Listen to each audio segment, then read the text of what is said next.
All right, YouTube is just about set. Just has to finish loading that.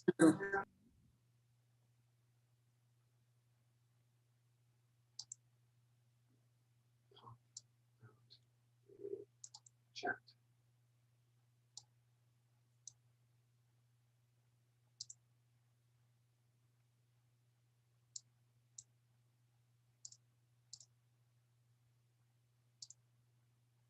And then we'll get back into the swing.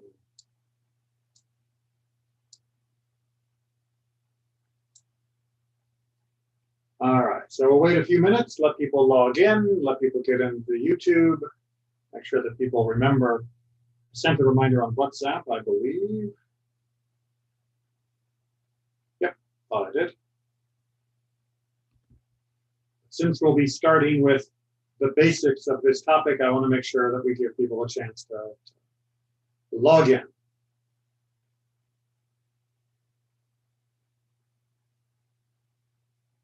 Hope everyone is doing well.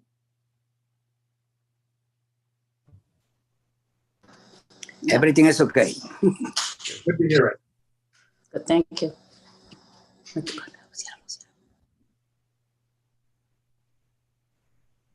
Oh, and there's someone else.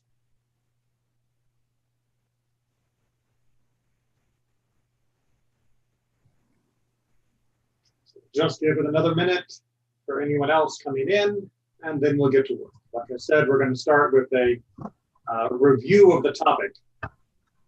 Since this is not familiar to most people. Yes, sir. Is the prohibition against marrying sister, that's a Torah prohibition or a rabbinic prohibition? Torah. Torah. So that's why Jacob was only able to do it because it was before the Torah was handed down? Pretty much. And he was tricked, or no? Well, the trick was, so you get into a much larger question of what do we think the patriarchs, Abraham, Isaac, and Jacob, knew of the Torah that would eventually come at Mount Sinai? There are some opinions which imply that Abraham, Isaac, and Jacob kept all 613 commandments and were flawless in their observance of Torah as it would eventually be given. There are some logical problems with that literal reading of that teaching, namely that it implies that Abraham both did observe Brit Milah for himself and Ishmael, but also didn't, since if he knew that eventually the mitzvah would be to circumcise in 8 days, then he should have done so for Ishmael when he was born. Likewise, we see that Jacob, there's no mention of him avoiding food from the sciatic nerve tissue, which would eventually be instituted because of events later in his life. So it's more likely that when the rabbis talk about the patriarchs observing the Torah, what they mean is that the overall content of the Torah was something that was understood by them, even if the particulars may not have always been fully delved into until the time of Moses. So when we come to the issue of levirate marriage, or like Judah and Tamar, where we have a father who is father-in-law fulfilling the role, or where we have the issue of marrying sisters like Rachel and Leah, it is probably safer to simply say that it was permitted only because it was prior to the giving of the Torah.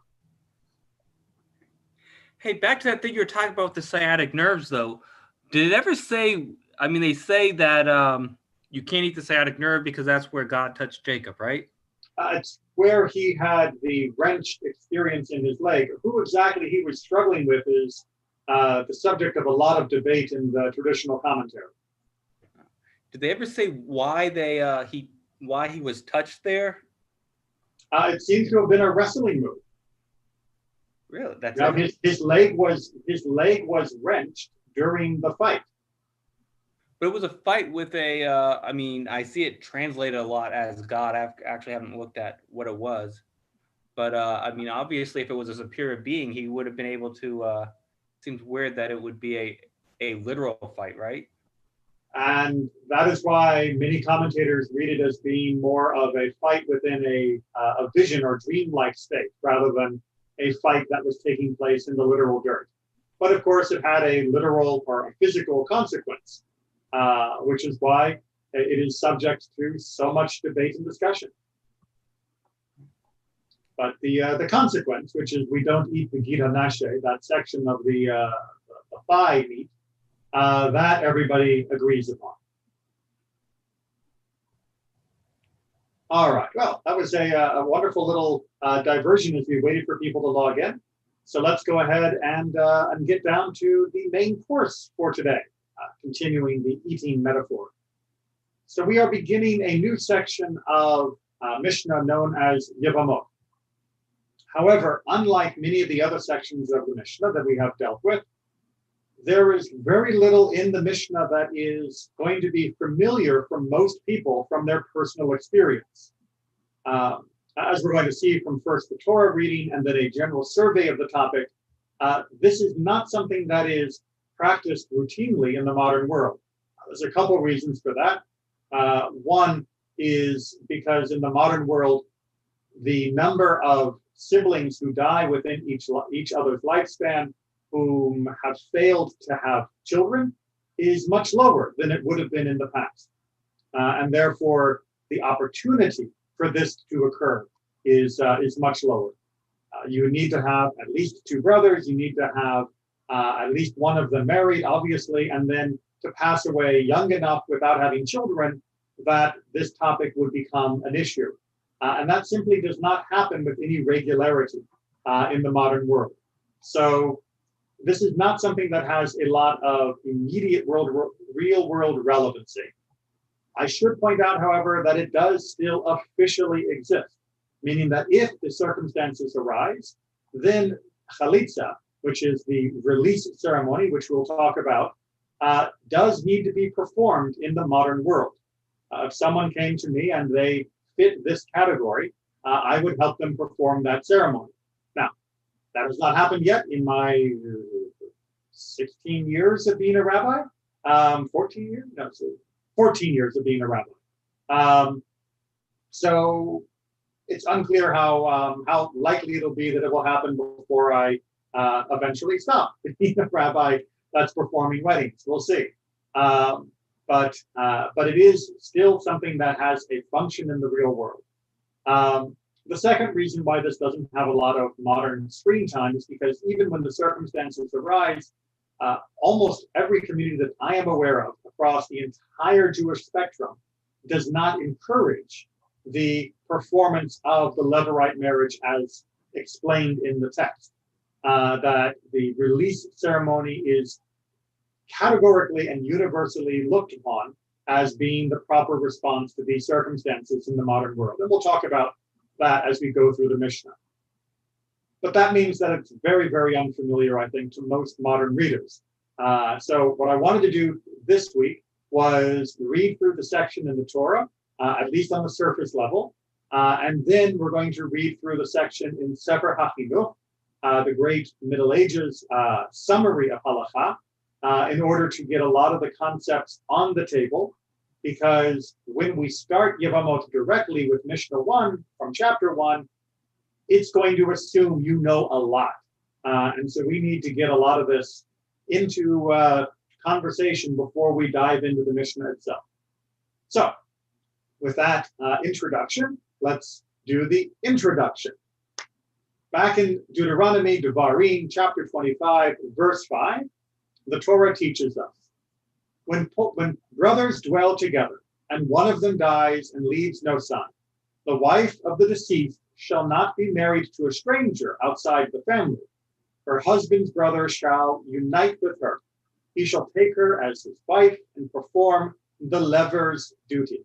Levir is it's an interesting phrase, but it's the overall act is called yibum as a noun.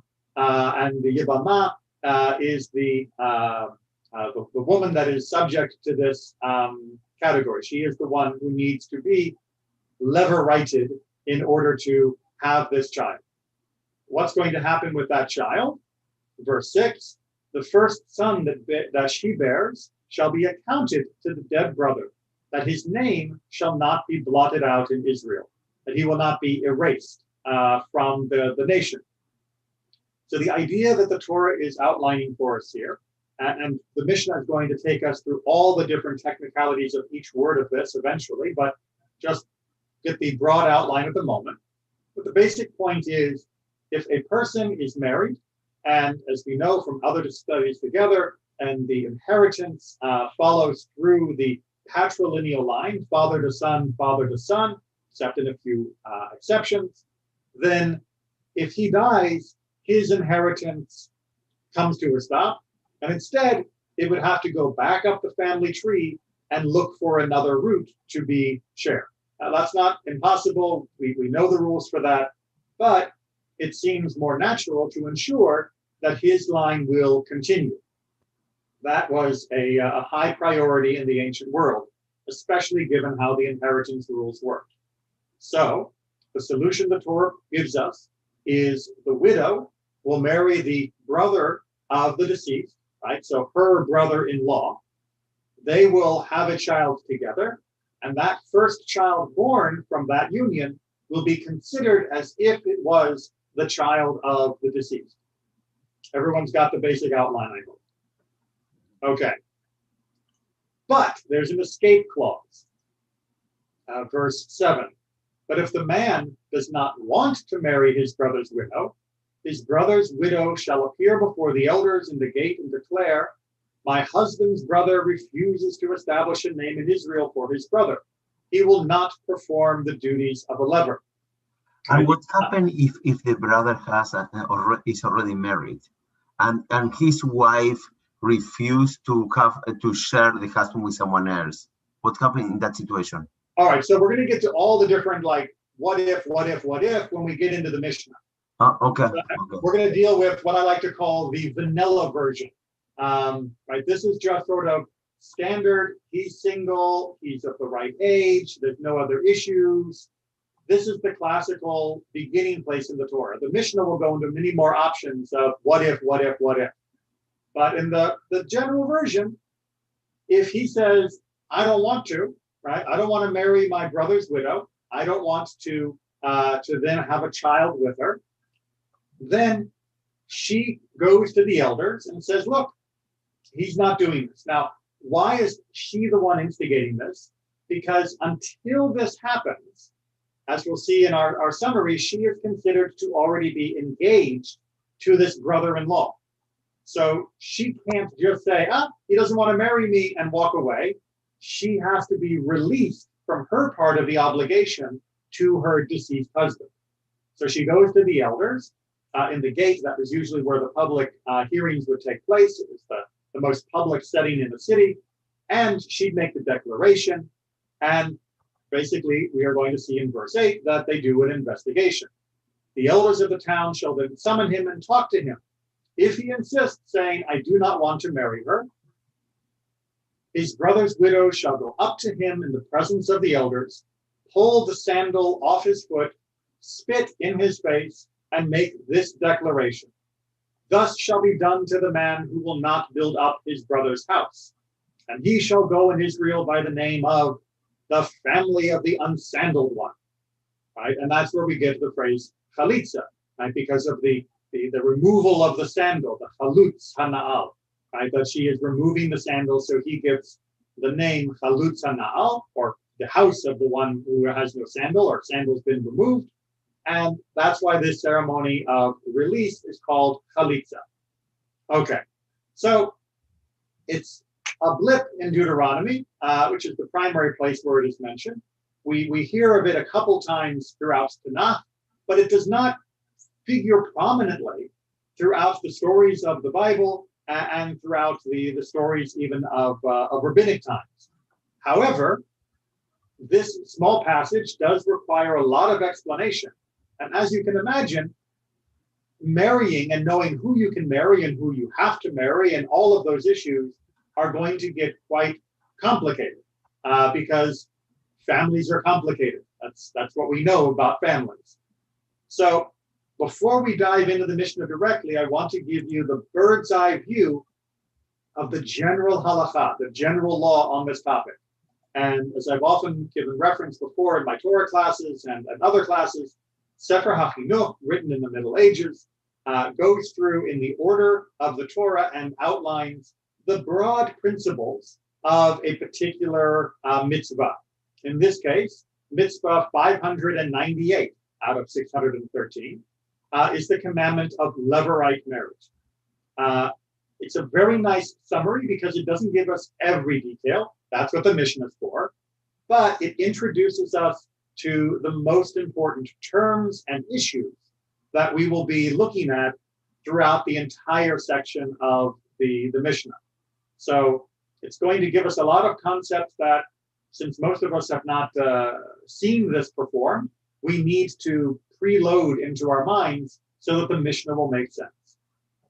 All right, so again, Sefer HaChinuch is broad summary. The commandment of levirate marriage, that's mitzvah 598. That one whose brother died and did not leave children was commanded to take the wife of his dead brother as a wife. And this is what is called yibum in the Torah and in the words of our rabbis. May their memory be blessed. And about this, it was stated in Deuteronomy 25, what we just saw, the levirate husband shall have intercourse with her. Then he gives a bit of an explanation of why this happens, which is one of the things I really like about Sefer HaChinuch, is he often will give an explanation of the concept, the underlying principles or feelings. Now, there's always room for debate and discussion, and not every authority agrees with his analysis, but it's usually a good place to start. It is from the roots of the commandment that it is since the woman that a man marries, behold, she is like one of his limbs, like an arm or a leg, as so does nature necessitate, because of the story of the first father, right? Meaning Adam, as one of his ribs or other parts was taken from, and from it did God build woman. And since this man died with no sons, that there should be a portion for him for his memory, and to fill his place in the world in the service of his creator. All right, so he's introducing, and I'm sorry the translation can be a little heavy, the Hebrew is a little bit cleaner, but what it's trying to say is you are turning to his ex-wife or his widowed wife because she is like part of him, because after all, male and female were formed for one. So therefore, when the man dies, what we have left of him is still in her. And also, there is no memory of him in the physical world besides this woman, who is the bone of his bones and the flesh of his flesh. Now, again, different concept in the modern world, where people tend to think of those they marry as being not their blood, because, you weren't born from the same family, obviously. But according to our concept of the joining of people as being a reunion, going all the way back to the beginning of creation, the woman is considered to be like him, to be flesh of his flesh and bone of his bone. There is a much deeper connection in that concept of a marriage bond. So therefore, it's natural to turn to her in order to continue his line. And so it was from the kindness of God to him to establish seed from her for him through his brother, who is also like half of his flesh, in order that this seed take his place and serve his creator, God, in his stead, and so that he merit through him in the world of souls where he is. So he introduces a very important concept, which is that if a person dies leaving no children, then that means there is no child for them to continue to accrue merit, for the child to do noble deeds and to live a life of the commandments of mitzvot. And that, of course, would reflect on the parents. But if there is no child, then the deceased has no chance to gain that reflected merit by the behavior of children. So this, Sefer HaChinuch is arguing, is a very important spiritual reason for doing this, in addition to the more economic reason of preserving the inheritance. Everyone's with me so far? All right, that thought continues. As it is known that a son gives merit to the father, So did they, may their memory be blessed, say, from the Talmud in Sanhedrin 104a, a child gives merit to a father does not give merit to a child. Meaning that because a child is a reflection of how the father has raised them and how the father has contributed to them, what a child does is then reflected to the father, but the opposite cannot always be said, meaning that a child does not usually have a position of educating, commanding, or leading the parent. So the merit goes only in one direction. And truthfully, likewise does the living brother that fathered the children from the Levirate wife also get a share in them for himself, and he also gets merit in their merit. But Right? in the Torah, they say also that we have the merit of our ancestors. So it's going in the other way. Okay. So there's merit, and then there is merit, right? So what you're talking about is what's called zechut avot, right? So the merit of our ancestors. Mm-hmm. So what Sefer HaChinuch here is doing, and it's tricky because it's using the same term, but for two different ideas, is that when we do something righteous, it reflects well to our parents. When our parents did something righteous, God holds off on punishing us, even if we deserve it, out of respect for our parents. That does not increase our share of merit. It merely delays any punishment, hopefully until we change our behavior. So when it says a child gives merit to a father, it's think of it like a bank account. When a child does well, the parent's bank account goes up because they are reaping the reward of investing in their child and helping them to be a righteous person. But when a parent does well, it doesn't automatically feed into the child's bank account. But what it does is let the parent talk to the banker and say, I know my kid's bankrupt right now, but can you give him a line of credit for a while? It's a 30 years bond. Exactly. It's so the zechut avot, the merit of our ancestors, is their righteousness is a shield to us, but it doesn't add to our righteousness. It's just a protective umbrella. But our righteousness does add to theirs because they were the ones who created us. They were the ones who gave us the opportunity and the guidance to behave as we do. Nonetheless, not all of the merit will go to him, meaning the brother who contributes to the birth of the child, but rather his brother will take his portion because of the big portion that he has in them. And that is the wife that fell to his portion first, as we have said. So the deceased brother gets the bulk of the merit. The brother who performs the mitzvah, who is with the wife, gets merit as well. And of course, the wife is bound up in all of this, obviously, with both of them in order to continue this. So let's see if I understood correctly the spirituality, because you move, and I didn't have enough time to read yes carefully, but because our goal is to procreate in order to have us an image of God, and the brother that passed away didn't have the opportunity to make a special connection with God, so that's why the brother can do it for him using what they have in common, that is the wife of the brother. Yes, that's for the idea of the creation of this child, and for that child to serve God, since the father is no longer there. The father is deceased.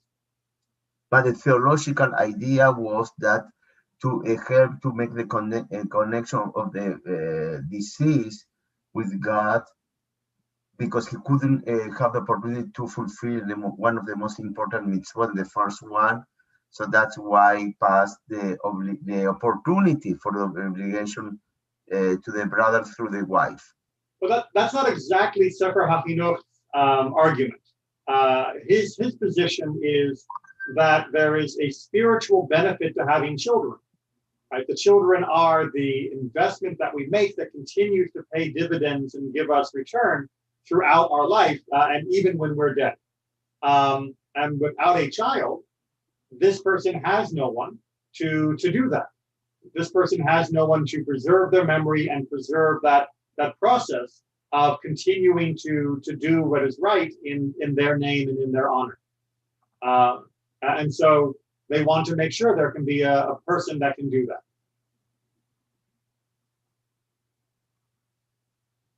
Make sense? Mhm. Okay. So my explanation is very off. It's not very off. It's a great explanation, but it's not the explanation that Sefer HaChinuch gives. Oh, it's the Chinuch of Natan. Which is perfectly fine.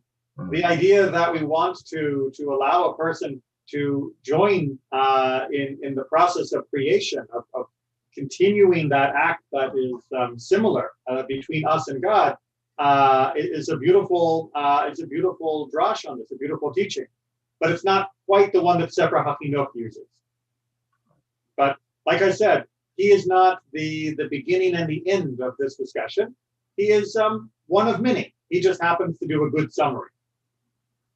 I wanted to be sure because I didn't have the opportunity to read. I'm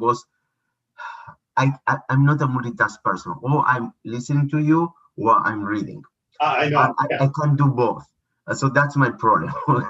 I was listening to you when I tried to read in order to absorb the idea and concentrate and absorb the idea. You already moved the page and I couldn't finish. So that's why I wanted to be sure that I grab the main idea of Sefer HaChinuch. It's absolutely understandable. I'm the same way. If I am reading, my ears turn off, and if I'm listening, my eyes have to turn off. Yeah. I can't read one thing and listen to something different. I can read and listen to what I'm hearing, but I can't split the attention. All right, next paragraph. And according to that which we mentioned, when the verse states, in Genesis 38:9, from just recently in our Torah readings, in the story of Judah and Tamar, where the issue of Levirate marriage came up first, but Onan, knowing that the seed would not be his, meaning its sense in terms of the simple meaning is to say that not all of the merit of the seed would be his, as his brother would take a part in it. And he was not interested in partial merit.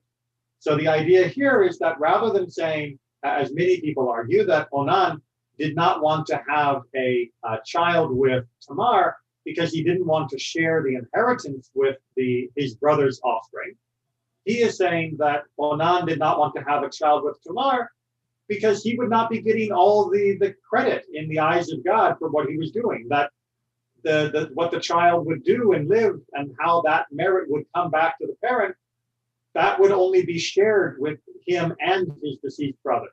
And he just didn't want to share. Why bother doing it if I'm not getting 100%? And also because maybe the main merit is to the dead brother, since he is like the owner of the field, and the living brother was like a sharecropper, a tenant.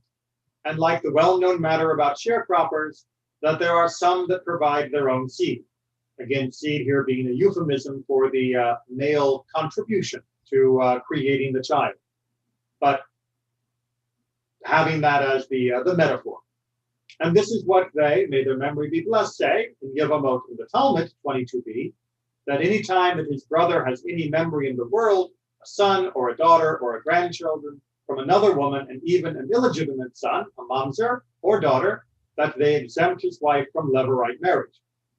So let me finish the sentence. And such that it appears from this that the matter is only to memorialize his name and give him a portion and merit in this physical world.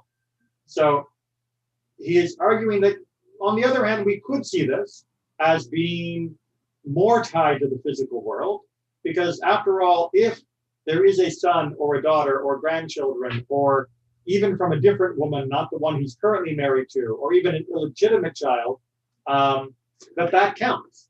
That you do not perform levirate marriage if there is anyone of those categories existing in the world at the time of his passing. So maybe that's very interesting that the mamzer.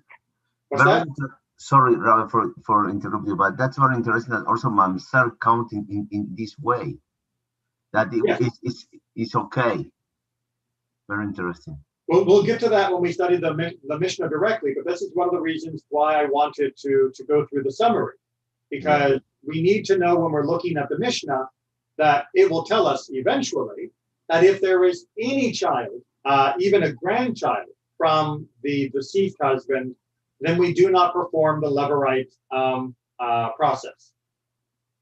And behold, with my knowing that there is a major principle and a correct explanation about this commandment with the Kabbalists, I will rely upon what I wrote at the beginning of my book. And there I penned my apology that I do not silence myself from writing my thoughts about the simple understanding of the explanations of the commandments, in order to stimulate the spirit of the children to ask questions about them to their elders and their teachers.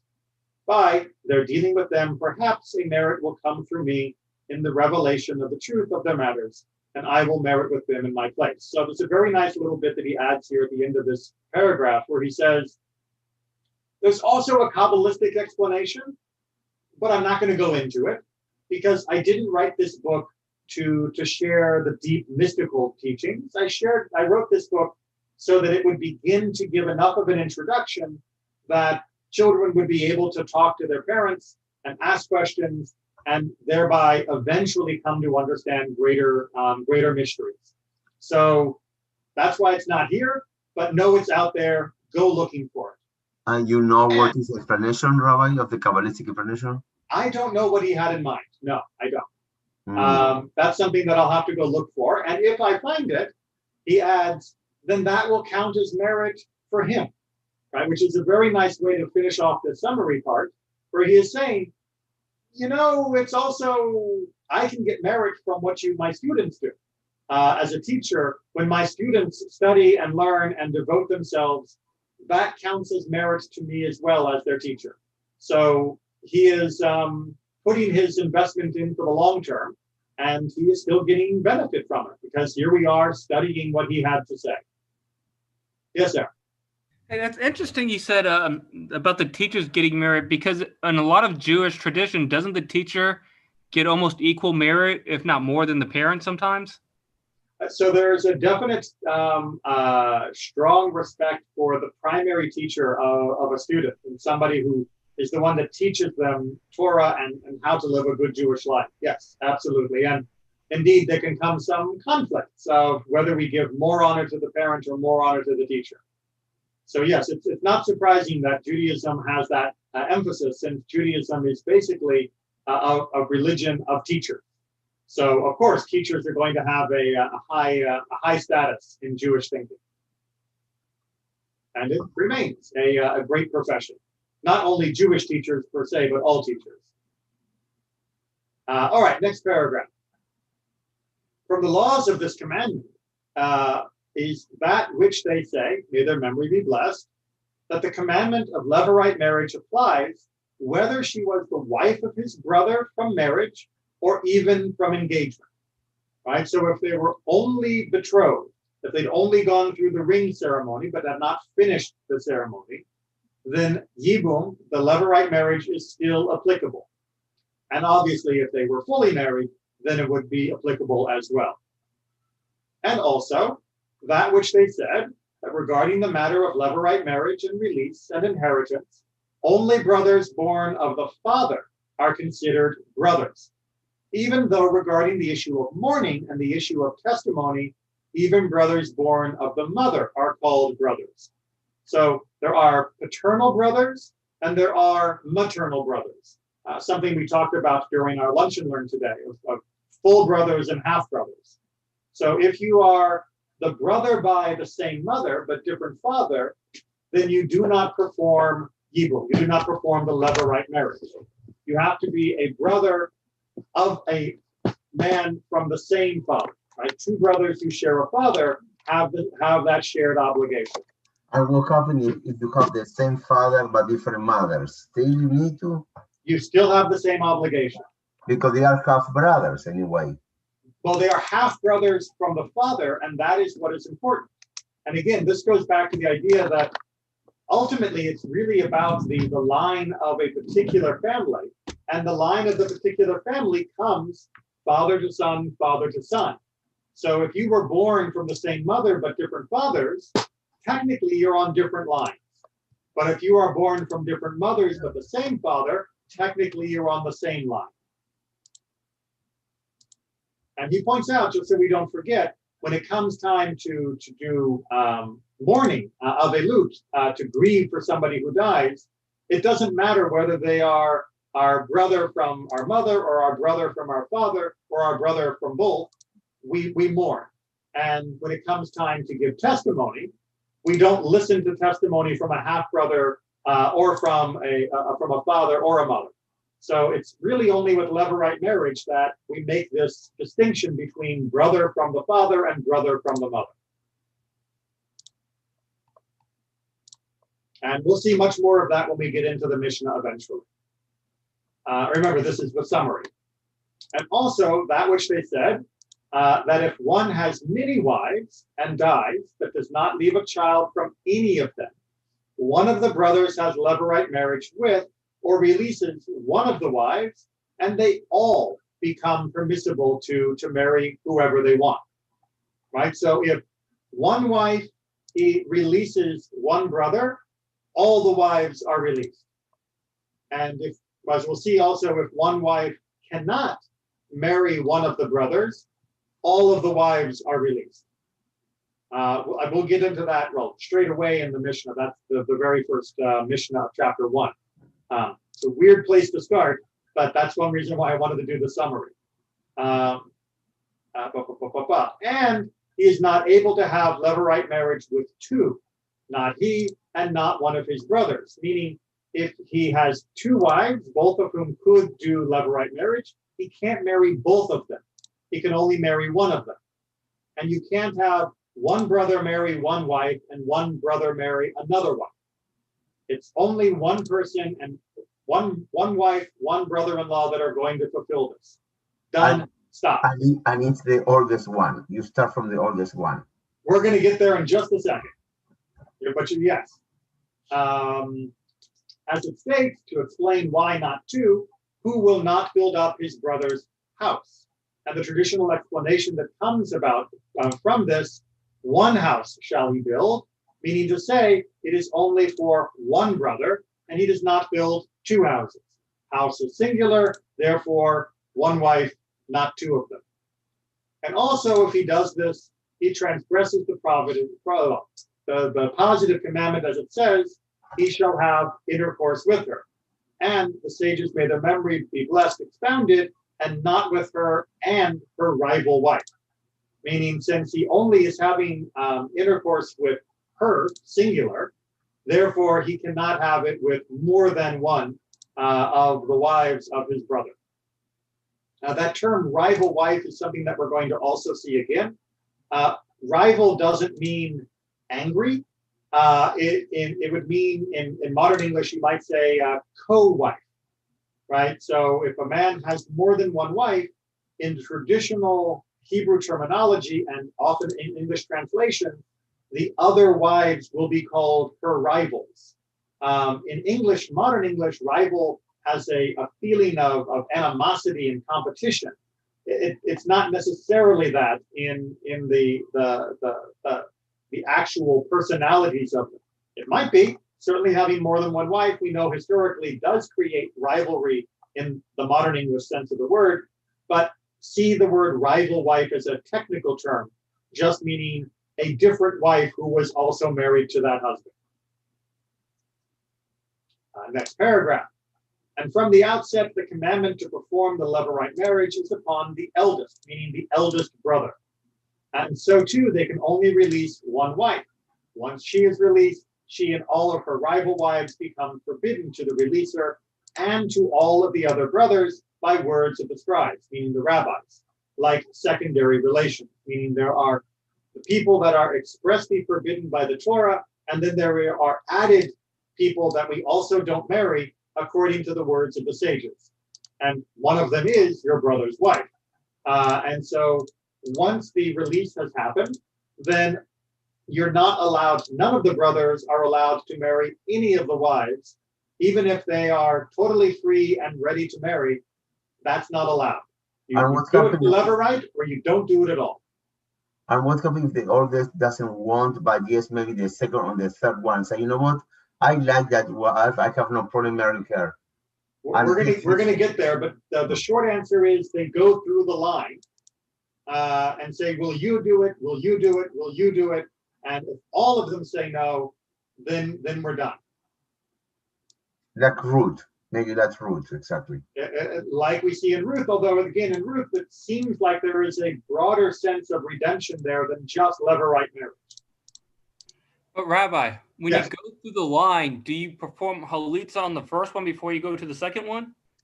No, chalitza only happens once you are actually sure that no one will do this. Then Because once chalitza is done, then there is no obligation on anyone left at all. So upon, let's say there's like 5 brothers and the married one dies. How can you say the obligation has taken hold already when you don't know who the obligation has taken to? Well, the obligation has taken hold of her, meaning that she is bound to wait for the deceased brother's, the deceased husband's brother, but we don't know exactly who that will be. The obligation falls to that first brother's shoulders first, but he can pass that obligation on. And so when they perform halitza, who do they perform it with? All 4 of them? No. Chalitza, as we're going to see, is done once and done. So it would be done by, once you get through the whole circle, the short answer is, then we do chalitza with the eldest, and now we're done. But we will go into much more detail on all of this in the Mishnah itself. And it comes forbidden to the releaser, blah, blah, blah. But there are certainly no Torah prohibitions on them. Once his brothers died without children, the prohibition on his wives departed, right? Technically, it is forbidden by the rabbis, but it is not forbidden by the Torah, because you're not allowed to marry your brother's wife while he's alive, duh. But when he's dead, the Torah doesn't say anything is wrong with that. Hence, betrothal is effective as it is with secondary relations, meaning that if they went ahead and got married, it would be considered a binding marriage in that case. We'll go into more detail in the Mishnah. And in the case of one who releases his levirate wife, just like she is forbidden to him, so too are her relatives forbidden to him. And we have mentioned the relatives concerned in the order of Yevamot. And likewise, she is forbidden to his son and to his brother. The general principle of the matter is that, behold, she is like his wife that he divorced. And so if the levirate wife died before the levirate marriage or release, behold, her law regarding her relatives is that she is like his wife that died in his lifetime. And all these prohibitions are forbidden. Again, the Mishnah is going to go into much more detail on this, but I just want you to be aware that her status also affects the rest of her family with regards to the man that she was going to marry to fulfill the obligation to the deceased. And if she dies before that's been done, there is a ripple effect of who is allowed and not allowed to marry whom. Now, this may sound like, what's the big issue? How often do people want to marry in the same family? But you have to think, if you're living in the pre-modern world and your town has 1,000 people in it, that may sound like a lot of people, 500 men, 500 women, but you have a bunch that are already married and old, and you have a bunch that are too young to get married, and you have a narrow band in the middle of available partners. And so figuring out who is allowed to marry whom is very important for most of our human history. You can't just go to New York and date another 1 million people. There are a limited number of fish in the sea. So they need to make sure this is all clear and straight. And that which they, may their memory be blessed, said in Yevamot 41a, that the levirate wife should not perform levirate marriage and not be released until she waits 90 days, meaning excluding the day of death and the day of the levirate marriage, or the day of release, chalitza, was in order to distinguish between the seed of the 2 brothers. So if she is made a widow, she doesn't get married to the other brother the next day. She has to wait 3 months before she can get married. And that was in order to make sure that it was actually needed. She might be pregnant and not know it yet. Now, Is 90 days really likely that she could be pregnant 90 days and not know it? In the pre-modern world, pre-medicine, it was potentially. And so the rabbis put this up as a buffer to make sure that we would be absolutely sure that she was not already pregnant from the deceased. And about that which they said, that she should not be released during this time, they learned that thing from the inference in the Gemara, in the Talmud. And they, may their memory be blessed, said about the matter, that if the first brother leaves his wife pregnant, and she has a miscarriage after he dies, behold, she must perform levirate marriage or be released. So if she was pregnant, but there is not a live birth, then she still has to do the levirate marriage. But if she gave birth, including after the 90 days. Yes. Right. So if she was pregnant, when he died, and the baby, and she has a miscarriage 6 months later, she is now obligated to do levirate marriage. Mm-hmm. But if she gave birth and the newborn came out alive, she is exempt from the levirate marriage and from the release. And even if the newborn died immediately, she is exempted by the law of Torah.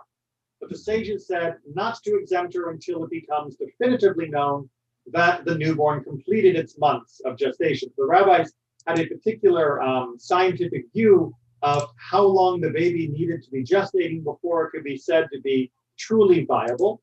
And so they were very precise in their calculations. The science is not exactly correct science, but they had their own way of doing that. But if it is not known, she should be released and not perform levirate marriage. If you're not sure that the baby actually did gestate long enough that you can call that child viable. Again, that's based off rabbinic science, not off modern science. But this is where we were in our Haftarah last week, when we were talking about the judgment of Solomon and the cutting of the baby in half. Right? If the child was born but died, the person was released. But if, in the other case, the child was born and still alive, now there was a living brother that you would have to wait to grow up in order to marry for the levirate to take effect. That was from our discussion of the Haftarah on Saturday morning.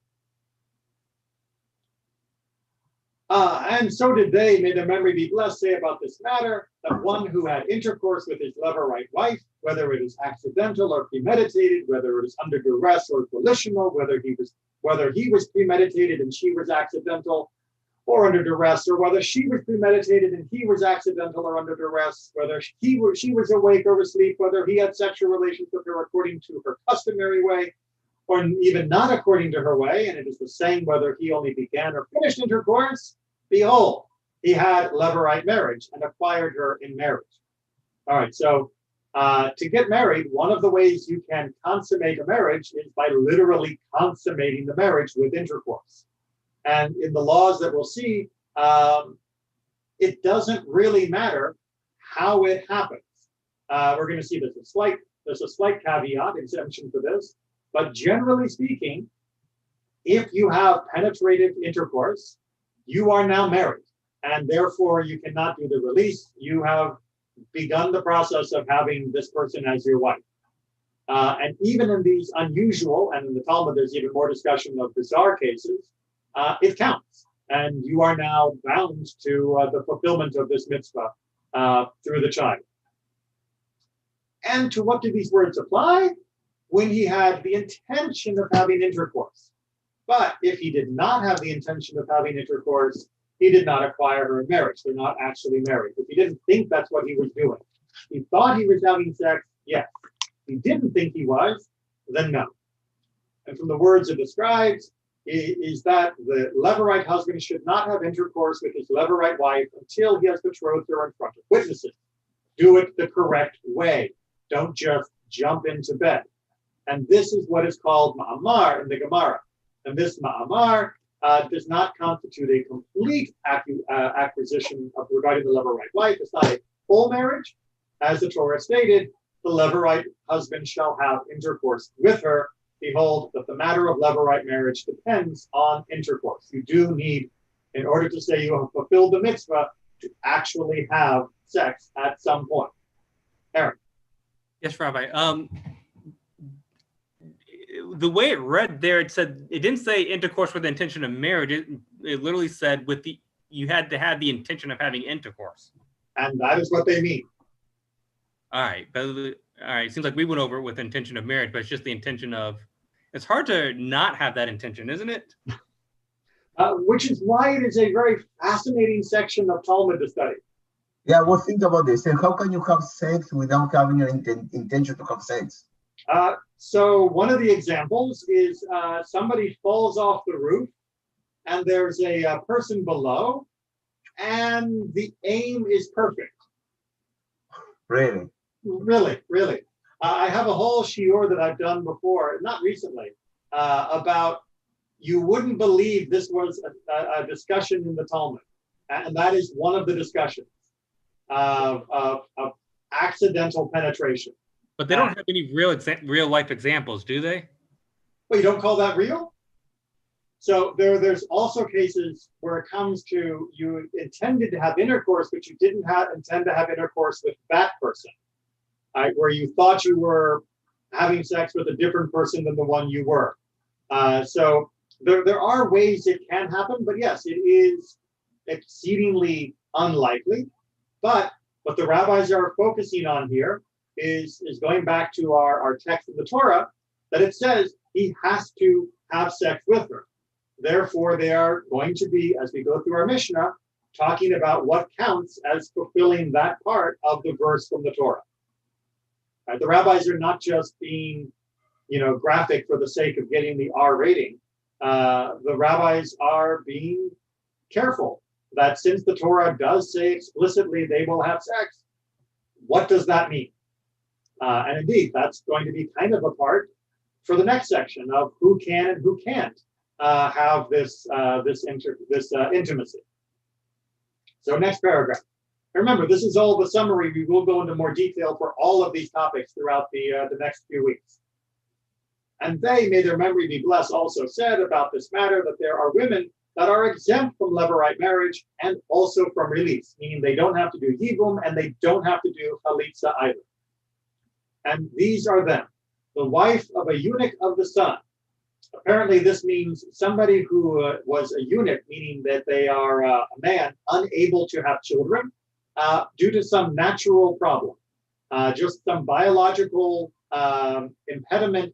He never could and never would be able to have children. Obviously, a eunuch that was not by nature, but by the hand of someone else, doesn't fit that category. Or of an androgynos, which is somebody that we would now call androgynous, but the androgynous person is sterile, is unable to have children. Again, we are talking a biological case here, where the person is born in that category, not a more modern case where a person has chosen to identify in one way or another. But in the biological from birth situation, they are sterile from birth. The wife of someone mentally incapacitated, the wife of a minor, a sterile woman, meaning she is sterile, and one who is sexually forbidden to the levirate husband. We're going to get into that in our very first Mishnah, so I'm not going to give you too many examples. I'm not going to give you examples right now. And what happens if the former husband was sterile? No, these are the people we're talking about. No. We spoke about the people around, but what happened if the deceased person was sterile? No, that's who we're talking about for the eunuch. Right? The eunuch is the sterile man that she was married to. The dead guy was a eunuch. Okay, gotcha. The dead guy was an androgynos, right? The dead man was mentally incapacitated. The dead man was a minor, right? In all of these cases, she does not do levirate marriage. She doesn't do yibum, and she doesn't do the release. She doesn't do chalitza. And they're going to sort of explain why in the next section. As it is stated, that his name may not be blotted out in Israel, in the verse in Deuteronomy, to exclude a eunuch of the sun and an androgynos, the names of which are already blotted out, right? They couldn't have children anyway, ever. Therefore, we're not preserving anything by giving them a child through the brother-in-law, because it was never going to happen, because Their names already were coming to an end because of their own biology. Since they are not capable of having children from the beginning of their creation, they are like their own species, right? They are extinct, they are unique. And it states, the first son that she shall bear shall be, right? Meaning she has to bear the child to exclude a sterile woman who is not capable of having children from the beginning of her creation. Very important, as we'll see, it's not just about a woman who cannot have a child now, it's about a woman who has never been able to have a child. The wife of the deceased shall not be married to a stranger outside the family, to exclude the wife of someone mentally incapacitated or a minor that do not have marriage at all. Right? Technically, if they are unable to be married, and even though they are technically married, it's not married. Again, we'll see this in the Mishnah in much more detail. He shall take her as his wife to exclude one who is sexually forbidden to the Levirate husband, the brother-in-law, that do not have taking marriage for him to them, right? Mm-hmm. For example, just one quick example, if there was a man, if there were two brothers, and one of them was married to the stepsister of the other, remember, from different parents and all of that, you can't marry the person that might actually be closer related to you than it was to the person that married her. So there might be a person that your brother could marry. Again, this could be a half-brother only patrilineally that you cannot marry. And therefore, you are free because we're not going to force you into a forbidden relationship. And this is going to come right up in the very beginning of the Mishnah. Again, I don't know why the Mishnah starts with this, but the sages counted 15 women that do not have taking, that exempt their rival wives from release and from Levirate marriage. There are 15 different categories of women that in the relationship to their brother-in-law, this does not happen. And they also said that there are some women that perform Levirate marriage but do not get released. And there are some that get released but do not perform Levirate marriage. And there are some that do not perform Levirate marriage and do not get released. And there are from the brothers also those that are fit for Levirate marriage and release, and some who are not fit for Levirate marriage nor for release, and they have no connection to the woman at all. And there are some that are fit for release, but they are not fit for Levirate marriage. And there are some that are fit for Levirate marriage, but not for release. And the rest of many details about these matters are all complete in the tractate connected to it, and that tractate is Yevamot. So one of the things you can look forward to as we study the Mishnah is finding all of these different categories of A and B, not A but B, not A not B, and all the different variations of it. Because relationships are complicated. And this commandment is practiced in every place and all time by males, and one who transgresses it does not do Levirate marriage with his Levirate wife, meaning to say that he does not have intercourse with her one time, which is the essence of this positive commandment, or does not exempt her with release, has violated this positive commandment.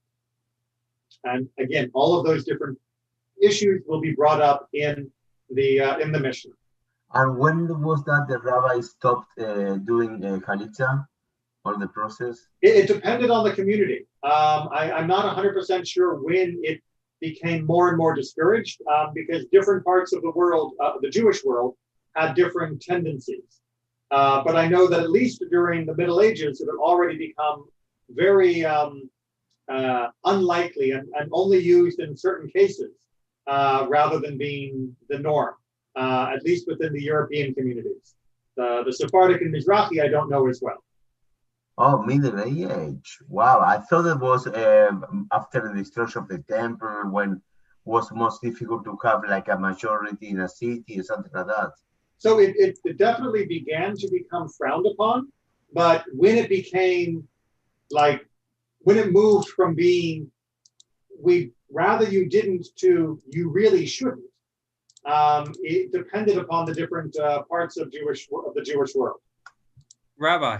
Yes. How come it said that he only has to have intercourse once? That's going to be in our Mishnah. So you're just going to keep that in mind of how much do they have to try for the kid. So just, yeah, this is meant to be just a summary to get some of these questions loaded into the mind. And then the Mishnah will start answering these questions as we go through them. Trying to remember how long it takes for him to describe chalitza. You know what? Actually, it takes a while. Okay, so we're going to stop here. We're going to pick up with mitzvah 599, which is the mitzvah of release, of chalitza, which is a very dramatic ceremony involving the shoe and spitting. Everybody loves this because it's so dramatic. So we're going to talk about this because you need to know about the release before we can actually talk about how both parts work when we get to the Mishnah. So we'll pick up with 599, and I'm very confident we'll make it to Mishnah 1 next week. But hopefully you've got a better framework of understanding of the Levirate issues, and you'll be able to appreciate how the Mishnah tries to answer and solve all of these questions. Rabbi, one more question, just out of curiosity. Yeah. How come in with Tamar and her husband's, the punishment for not doing this was death by God, obviously? So the general feeling is that they also were bad, and there was only one that got punished for this. Her first husband, of course, was not trying to fulfill Levirate marriage because he was still alive. It was only the second brother, Onan, who was refusing to engage in this. And generally speaking, most of the commentators believe that that was not the only mistake that he was making. Right. That there must have been other character flaws in him. Rabbi, if you say to the congregation advertising, let's come here and hear all this sexual innovation from the Mishnah, believe me, this class will be packed. Okay. It'd be packed the first day. But once you realize that the rabbis can make sex boring, it's not a soap opera. I mean, it of course is all about the relationship and everything, but it's about taking the relationship and the dramas and turning it into something that has a structure and is more dignified and not just people jumping into bed with each other. It's got some funny parts, like I said, the falling off the roof and being in bed and it's the dark and you don't know who the person is. I mean, there's some definite chuckles in this. But the whole point of the rabbis is that they are trying to take what is a basic need of the community and often a drive, almost like an animal drive, and give it a shape so that it can be sanctified and done for the good of the family rather than something that can tear a family apart. And once you make that clear, people aren't as interested because it's no longer as titillating. But hopefully people will still enjoy it and find it meaningful. And hopefully as we go through it, we'll also get, even if we're not going to see many practical applications directly, we will get a lot of insights of how family dynamics work, the family relationships work. Because that's a big part of our lives. Even if our families are a little smaller now, they are still complicated and they are still in need of deep understanding. Thank you so much for the show, Yasher Koach, and see you. Reminder, we have Pathway to Judaism tomorrow for those that are interested, 6 o'clock. But we'll meet again for Mishnah next Wednesday at 7. Be well, everyone. Bye. Stay healthy. Thanks, Rabbi.